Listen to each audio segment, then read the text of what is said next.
तो स्टूडेंट, चलिए आज हम स्टार्ट करते हैं इलेक्ट्रिक पोटेंशियल एंड कैपेसिटेंस का पार्ट 3। इसमें हम देखेंगे electric potential energy. Electric potential energy क्या होती है? The electric potential energy of a system of point charge may be defined as amount of work done in assembling the charge at their location by bringing them in from infinity. तो potential energy क्या हुआ? वह work done है जो infinity से point charge को लाने में हम क्या करते हैं, हमें करना पड़ता है। मान लीजिए इंफिनिटी पर हमारे पास दो पॉइंट चार्ज है Q1 और Q2 और इनको हमें किसी पॉइंट P1 और P2 पर लाकर असेंबल करना है। तो जो वर्क हमको इनको इंफिनिटी से यहां पर लाने में, इनको असेंबल करने में लगेगा, वही इन दोनों में क्या हो जाता है, पोटेंशियल एनर्जी के रूप में स्टोर हो जाता है। तो आइए हम देखते हैं potential energy of system of point charge. Potential energy of a 2-point charge।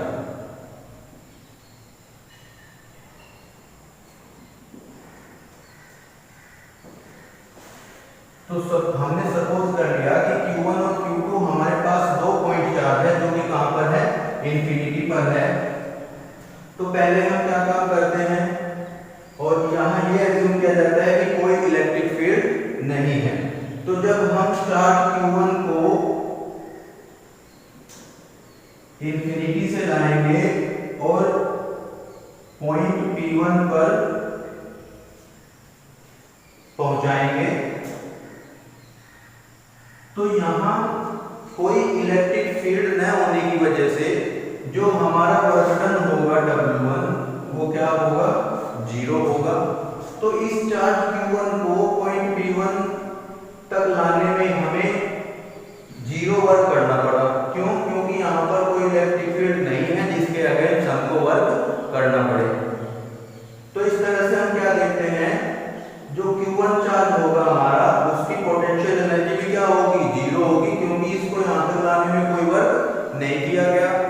क्योंकि हमारी रेगुलेशन क्या कहती है कि जो पोटेंशियल एनर्जी होती है वो वर्क डन है किसको, पॉइंट चार्ज को इंफिनिटी से किसी पॉइंट तक लाने में जो किया जाता है।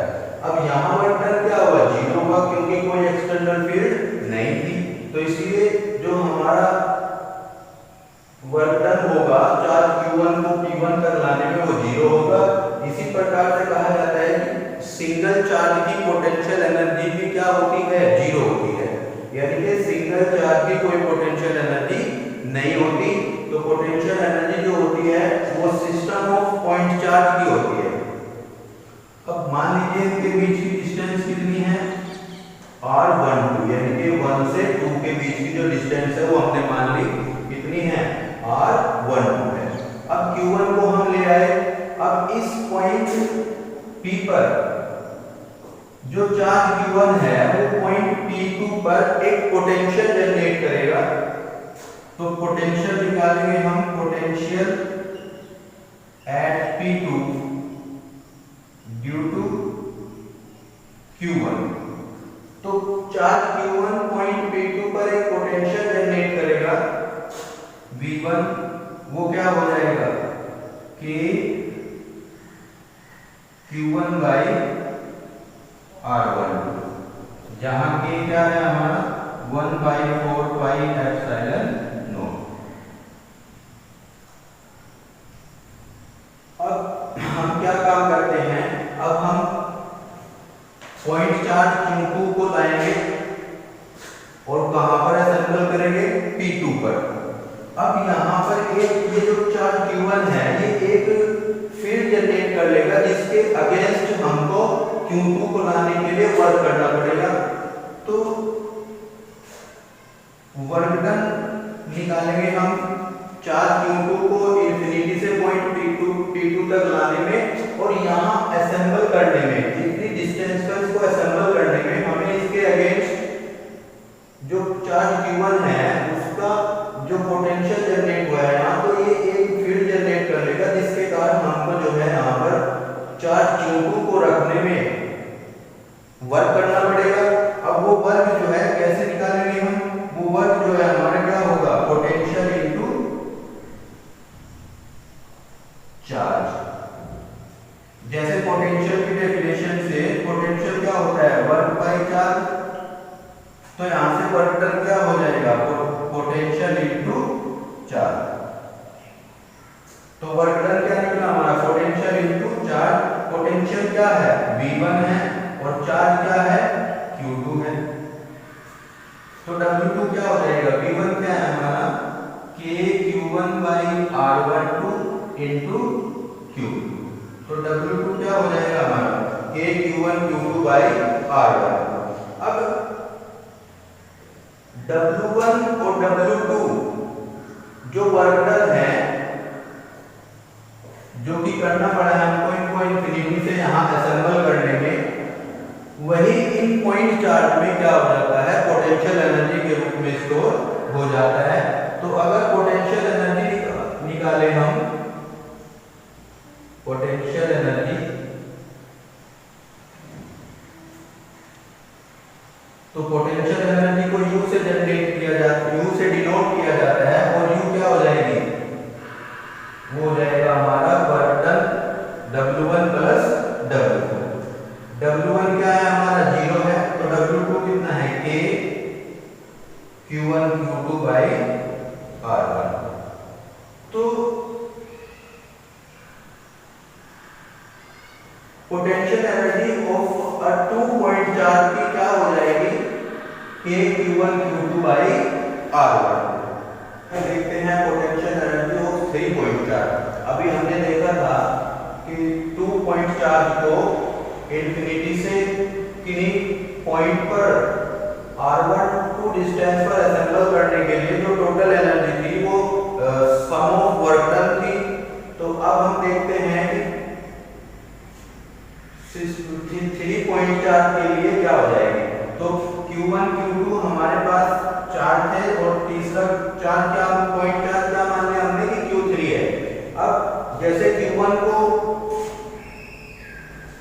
इंफिनिटी से पॉइंट P तक लाने में कोई वर्क नहीं करना पड़ा था, Q2 को लाने में कितना काम करना पड़ा था हमको, K Q1 Q2 by R12।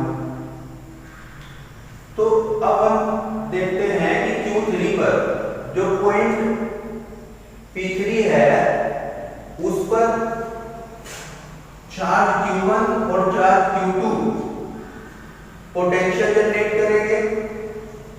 तो चार्ज Q1 के कारण यहां पर पोटेंशियल क्या होगा, potential at P3 due to Q1 वो V1 हो जाएगा हमारा K Q1 by R12, और Q2 के कारण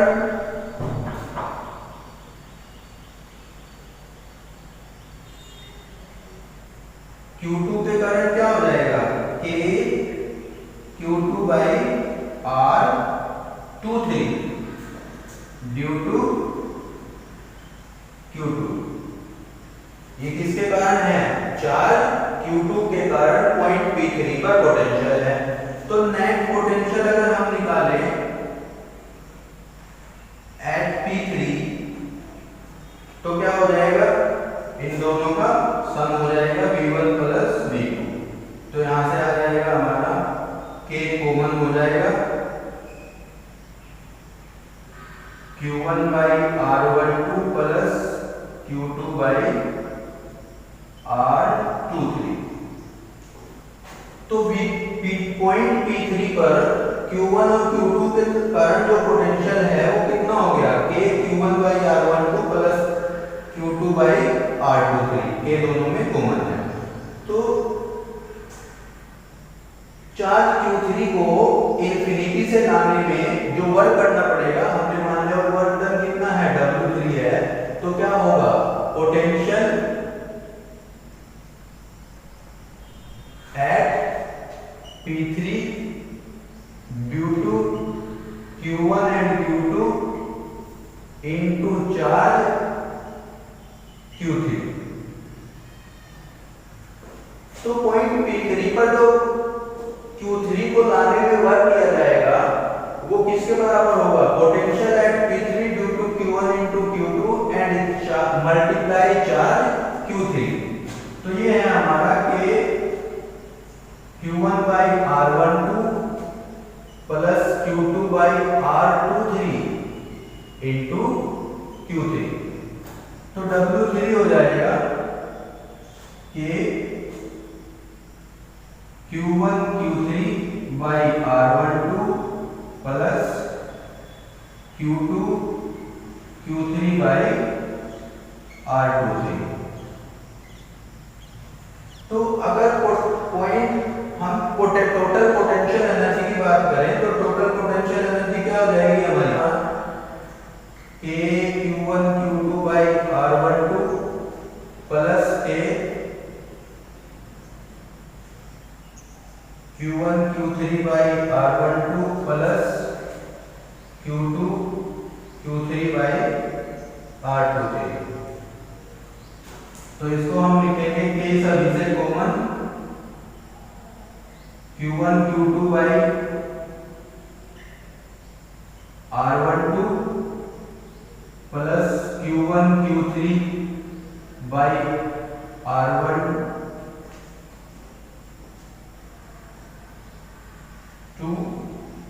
plus Q2 Q3 by R23, 13 होगा।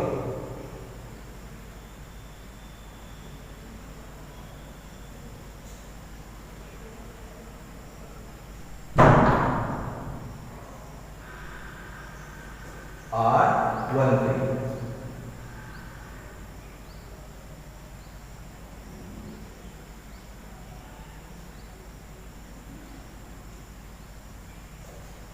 क्योंकि डिस्टेंस जो है वो P1 और P3 के बीच ही कितनी है, R13। तो इस प्रकार से हमें टोटल एनर्जी जो है कितनी मिल गई 3 पॉइंट चार्ज के लिए।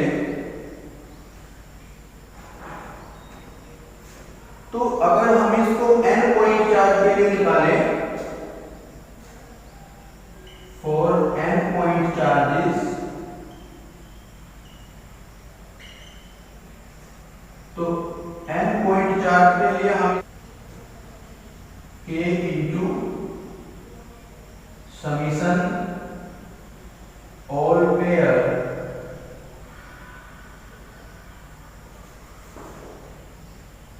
QI QJ by RIJ, potential energy for n point charges के लिए हमारी हो जाएगी Q equals to K summation all pairs QI QJ by RIJ।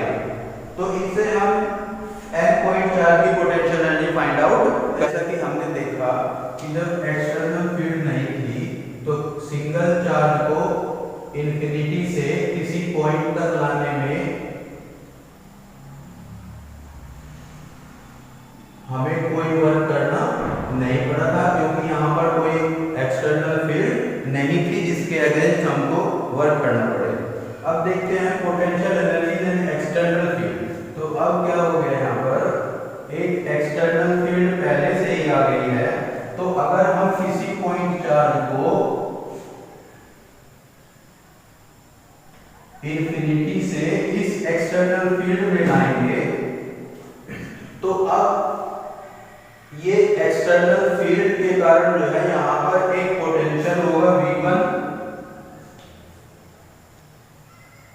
तो अगर ये इसमें R डिस्टेंस, इसका पोजीशन वेक्टर P1 का अगर R हो तो जो W होगा हमारा, यानी कि चार्ज Q1 को इस एक्सटर्नल फील्ड में लाने के लिए जो वर्क डन होगा हमारा वो क्या होगा, charge into potential, charge into potential.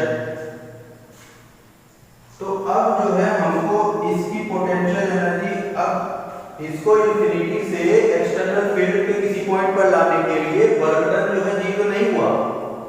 तो ये जो वर्क डन हमने किया इस एक्सटर्नल फील्ड के अगेंस्ट चार्ज q1 को इंफिनिटी से पॉइंट p1 पर लाने के लिए, यही इस चार्ज में क्या हो जाएगा, पोटेंशियल एनर्जी के रूप में स्टोर हो जाएगा। तो पॉइंट p पर चार्ज q1 की जो पोटेंशियल एनर्जी होगी, यदि उसका पोजीशन वेक्टर r हो पॉइंट p का, तो potential energy at point p1 क्या हो जाएगी, ये हो जाएगी q इंटू VR। तो पोटेंशियल एनर्जी क्या हो जाएगी हमारे, जो वर्क डन हुआ उसको इंफिनिटी से पॉइंट P तक लाने के लिए, वही उसमें क्या हो जाएगा, पोटेंशियल एनर्जी के रूप में स्टोर हो जाएगा। तो वो पोटेंशियल एनर्जी क्या होगी अब हमारी, UR equals to Q into VR, जहां R क्या है, पॉइंट P1 का पोजीशन वेक्टर। तो यहाँ पर अगर हम देखें कि पोटेंशियल एनर्जी क्या हुई, charge into potential due to external field. तो ये external field charge point P1 पर जो पोटेंशियल जनरेट कर रही है, वो क्या हो जाएगा, यहाँ पर पोटेंशियल हो जाएगा U बाई Q। यानी कि अगर हम पोटेंशियल को डिफाइन करें in an external field due to external field, तो पोटेंशियल, इलेक्ट्रिक पोटेंशियल क्या हो जाएगा, इसको अब हम डिफाइन करेंगे, electric potential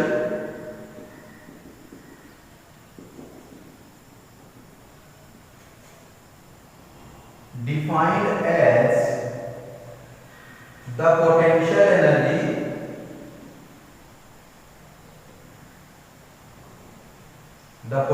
energy per unit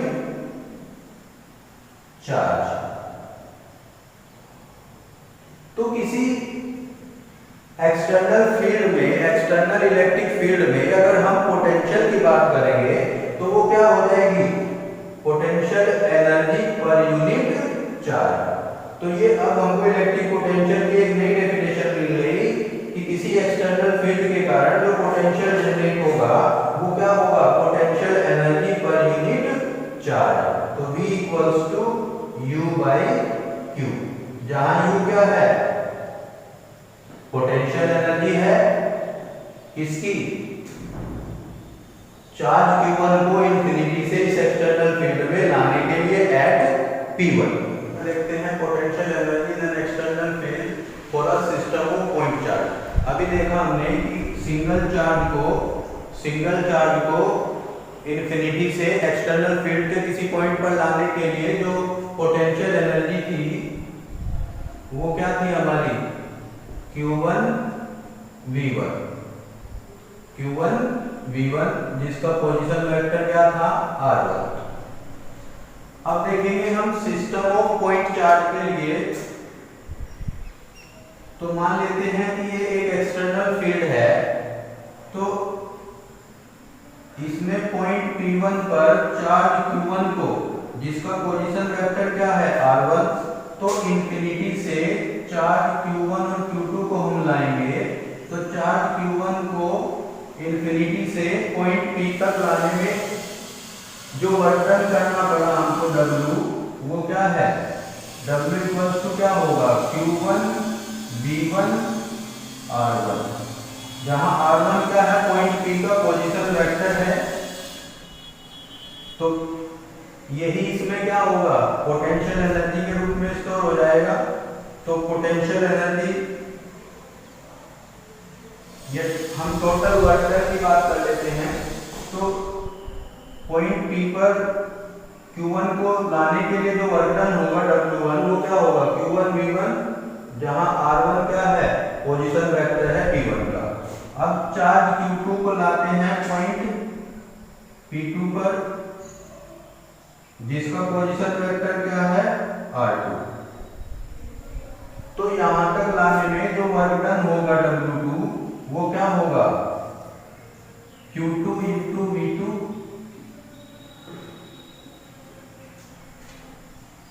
external field के द्वारा पॉइंट P पर जो पोटेंशियल जनरेट होगा वो क्या है V2 R2 क्या है उसका पोजीशन वेक्टर है। अब ये तो W1 हो गए, ये W1 हो गया इसको यहां तक लाने में, तो इसको असेंबल करने में जो चार्ज Q1 है वो चार्ज Q2 पर एक एक्सटर्नल फोर्स लगाएगा जो क्या होगा F = K Q1 Q2 by, अगर इनके बीच में डिस्टेंस क्या हो R हो तो ये फोर्स कितना हो जाएगा F = K Q1 Q2 by R। अब इन दोनों को R डिस्टेंस पर असेंबल करने के लिए हमें इस फोर्स के अगेंस्ट भी जो है क्या करना पड़ेगा, एक वर्क करना पड़ेगा। तो W3 हमारा हो जाएगा K Q1 Q2 by R। तो इस प्रकार से चार्ज Q1 और Q2 को एक्सटर्नल फील्ड के किसी पॉइंट P1 और P2 पर असेंबल करने के लिए जो टोटल पोटेंशियल एनर्जी हो जाएगी, टोटल पोटेंशियल एनर्जी हो जाएगी हमारी W1 plus W2 plus W3। W1 क्या है हमारा Q1V R1 plus Q2V R2 और plus K Q1 Q2 by R। तो किसी एक्सटर्नल फील्ड में अगर हम किसी एक्सटर्नल इलेक्ट्रिक फील्ड में पोटेंशियल एनर्जी की बात करें तो वो क्या होगी, work done bringing the point charge Q1 to the point P1 of external field plus point charge Q2 bringing at point P2 is Q2VR2 and to maintain the distance R between P1 and P2, a work done against the force F = K Q1 Q2 by R is work done is W3। तो इस प्रकार से जो है हमने क्या निकाला, system of point charge के लिए पोटेंशियल एनर्जी का एक्सप्रेशन हमने निकाला। देखते हैं unit of electrostatic potential energy. Electrostatic potential energy की जो कॉमन यूनिट होती है उसे हम कहते हैं इलेक्ट्रॉन वोल्ट। क्या कहते हैं, इलेक्ट्रॉन वोल्ट। तो एक इलेक्ट्रॉन वोल्ट हमारा होता है 1.6 × 10⁻⁻19 जूल। तो हम इसको डिफाइन कैसे करेंगे, जूल किसकी यूनिट होती है, पोटेंशियल एनर्जी की। तो जूल जो है कितना है 1.6 × 10⁻⁻19 जूल।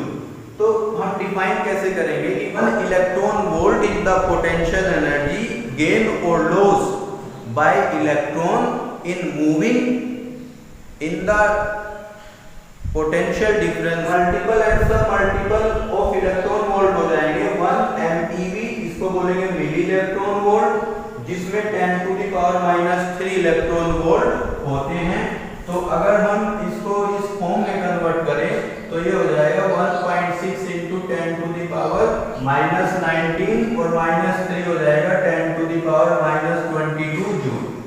अब अगर हम 1 किलो इलेक्ट्रॉन वोल्ट की बात करें, 1 किलो इलेक्ट्रॉन वोल्ट में क्या होगा 10⁻³ इलेक्ट्रॉन वोल्ट होंगे। तो ये हो जाएगा हमारा 1.6 × 10⁻⁻19 यहाँ पर है +3 -19 +3 तो हो जाएगा -16 जूल। 1 मिलियन इलेक्ट्रॉन वोल्ट, इसको क्या बोलेंगे, कैपिटल M है तो मिलियन, स्मॉल m है तो मिलियन। 1 मिलियन इलेक्ट्रॉन वोल्ट क्या होगा 10⁻6 इलेक्ट्रॉन वोल्ट। तो इसको हम लिखेंगे 1.6 × 10⁻⁻13 जूल। 1 गीगा इलेक्ट्रॉन वोल्ट क्या हो जाएगा 10⁹ इलेक्ट्रॉन वोल्ट, और ये होगा 1.6 × 10⁻⁻10 जूल। 1 टेरा इलेक्ट्रॉन वोल्ट की अगर बात करें तो इसमें 10⁻12 इलेक्ट्रॉन वोल्ट होते हैं, और ये हो जाएगा 1.6 × 10⁻19 और +12 तो -7 जूल। -19 एंड +12, 9 to 7, तो कितना हो जाएगा -7 जूल। तो ये देखा हमने कि पोटेंशियल एनर्जी का जो कॉमनली यूनिट होता है वो इलेक्ट्रॉन वोल्ट होता है, और इलेक्ट्रॉन वोल्ट को कैसे डिफाइन कर सकते हैं कि ये वो पोटेंशियल एनर्जी है जो इलेक्ट्रॉन के द्वारा गेन और लॉस की जाती है, किसमें, जब वो 1 वोल्ट के पोटेंशियल डिफरेंस में क्या करता है, मोशन करता है। देखते हैं potential energy of a dipole in an external field. तो जैसा कि हम डायपोल के बारे में जानते हैं, डायपोल क्या होता है, डायपोल जो है कॉम्बिनेशन होता है दो अपोजिट चार्जेस का जो कि एक स्मॉल डिस्टेंस पर ओरिएंटेड होते हैं। तो अब उसको हम क्या करेंगे, एक्सटर्नल फील्ड में रखते हैं। मान लेते हैं ये एक्सटर्नल फील्ड है,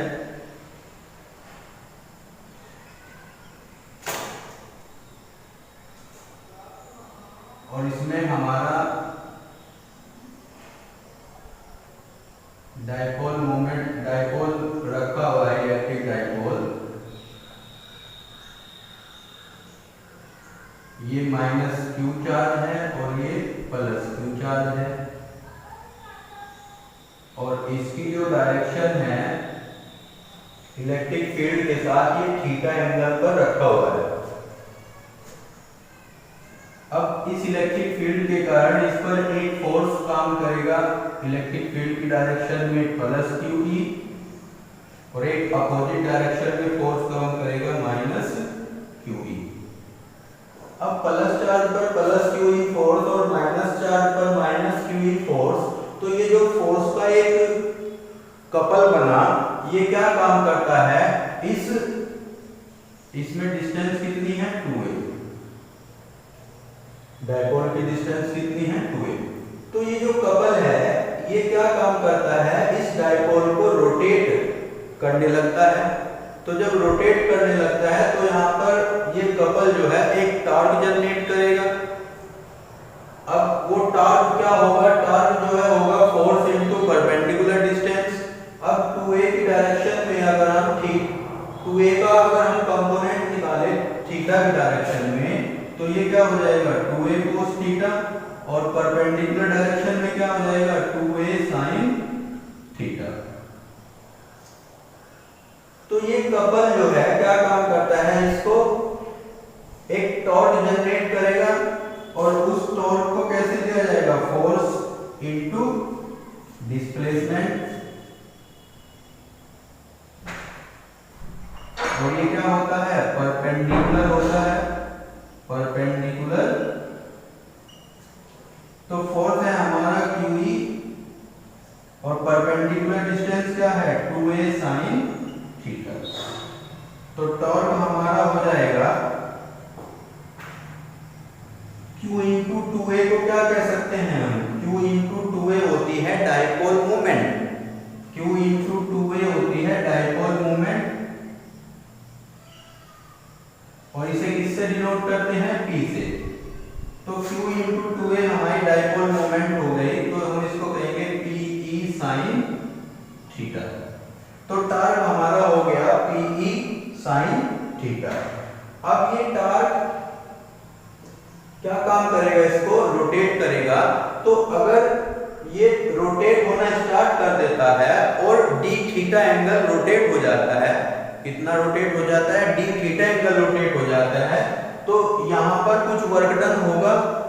मान लेते हैं वो वर्क डन कितना है dw, और वो dw वर्क डन क्या होगा, वो होगा हमारा टॉ d थीटा, यानी कि जो ये टॉर्क जनरेट हुआ है टॉर्क इनटू d थीटा। तो हमें टोटल वर्क डन निकालने के लिए क्या हो जाएगा, टॉ d थीटा, और मान लेते हैं कि ये जो डायपोल है हमारा, ये θ1 से θ2 जो है रोटेट हो जाता है, θ1 से θ2 एंगल पर रोटेट हो जाता है। तो टोटल वर्क डन कितना होगा, tau d theta, value put कर देते हैं θ1 θ2, टॉ d थीटा की वैल्यू क्या है, PE sin theta, PE sin theta d theta. PE constant हो जाएगा, तो आएगा पीई बाहर आ जाएगा θ1 to θ2 sin theta d theta. तो साइन थीटा का जो इंटीग्रेशन होता है वो माइनस कोस थीटा होता है। लिमिट रख देंगे θ1 टू θ2। तो अगर इसको बाहर लें तो पीई ये हो जाएगा cos θ2 माइनस cos θ1, और माइनस की अगर अंदर मल्टीप्लाई करें तो वर्क डन हमको मिला पीई cos θ1 माइनस cos θ2। तो अगर हम ये हमको वर्क डन मिल गया, टोटल वर्क डन जो θ1 से θ2 रोटेट होने में टॉर्क के अगेंस्ट किया जाता है, तो वर्क डन हमको मिल गया। तो अगर हम मान ले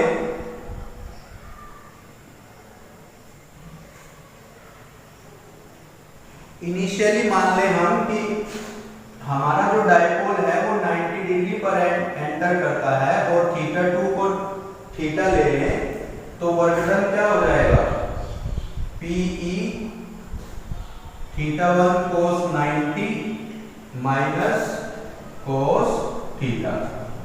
तो cos 90 0, तो ये हो जाएगा हमारा माइनस पीई cos थीटा। तो वर्क डन कितना हो जाएगा माइनस पीई cos थीटा। और आप जानते हैं कि जो वर्क डन हुआ वही डायपोल में क्या हो जाएगा पोटेंशियल एनर्जी के रूप में स्टोर हो जाएगा। तो work done store as potential energy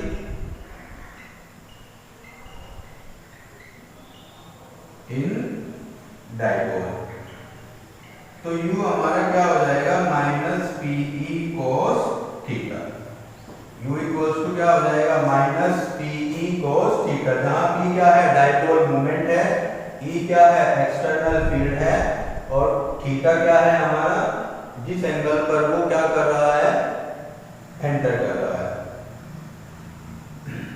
तो यहां पर जो है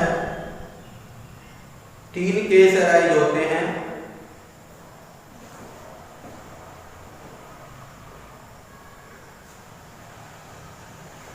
फर्स्ट केस की अगर हम बात करें तो वो है हमारा position of stable equilibrium. First case क्या हो जाएगा case first position of stable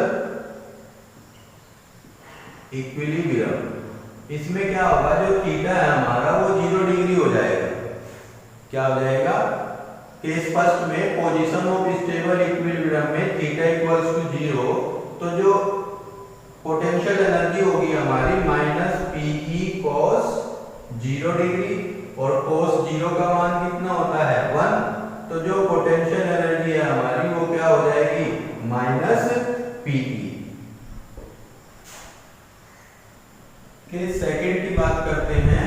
case second क्या है position of 0 energy. Case second क्या है हमारा position of 0 energy. Position of 0 energy में जो थीटा होगा हमारा वो 90 डिग्री होगा, तो जो पोटेंशियल एनर्जी है वो क्या हो जाएगी माइनस पीई cos 90। तो यहाँ पर हमको जो पोटेंशियल एनर्जी मिलेगी वो क्या मिलेगी 0 मिलेगी। तो इसलिए कहा गया है पोजीशन ऑफ 0 एनर्जी। तो पोजीशन ऑफ 0 एनर्जी के लिए थीटा हमारा क्या होगा 90 डिग्री होगा। तो पोजीशन ऑफ अनइक्विलिब्रियम में थीटा हमारा क्या हो जाएगा 180 डिग्री। तो पोटेंशियल एनर्जी क्या आएगी U equals to minus PE cos 180 degree, और cos 180 डिग्री की वैल्यू क्या होती है -1, तो माइनस माइनस प्लस, तो पोटेंशियल एनर्जी क्या हो जाएगी हमारी पीई। तो अनइक्विलिब्रियम के लिए हम थीटा इक्वल्स टू क्या लेंगे 180 डिग्री, और जो पोटेंशियल एनर्जी होगी हमारी वो क्या होगी पीई होगी। प्रकार से हम क्या देखते हैं कि जैसे फर्स्ट केस में पोटेंशियल एनर्जी क्या है माइनस पीई आई थी, यानी कि फर्स्ट केस में जो पोजीशन ऑफ इक्विलिब्रियम की है, पोजीशन ऑफ इक्विलिब्रियम में जो पोटेंशियल एनर्जी होगी वो मिनिमम होगी। सेकंड केस में पोजीशन ऑफ जीरो एनर्जी, यानी कि जब थीटा इक्वल्स टू जीरो, तो हम क्या देखते हैं कि when theta equals to 0 degree तो पोटेंशियल एनर्जी क्या होगी, मिनिमम होगी। When theta equals to 90 degree तो पोटेंशियल एनर्जी क्या हुई, 0। और व्हेन इसको क्या बोला गया, इसको बोला गया पोजीशन ऑफ जीरो एनर्जी, इसे क्या बोला गया, पोजीशन ऑफ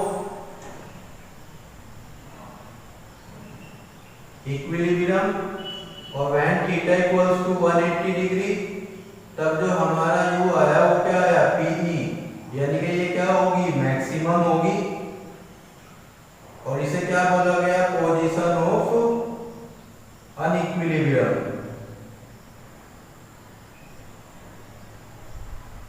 पोजीशन ऑफ अनइक्विलिब्रियम।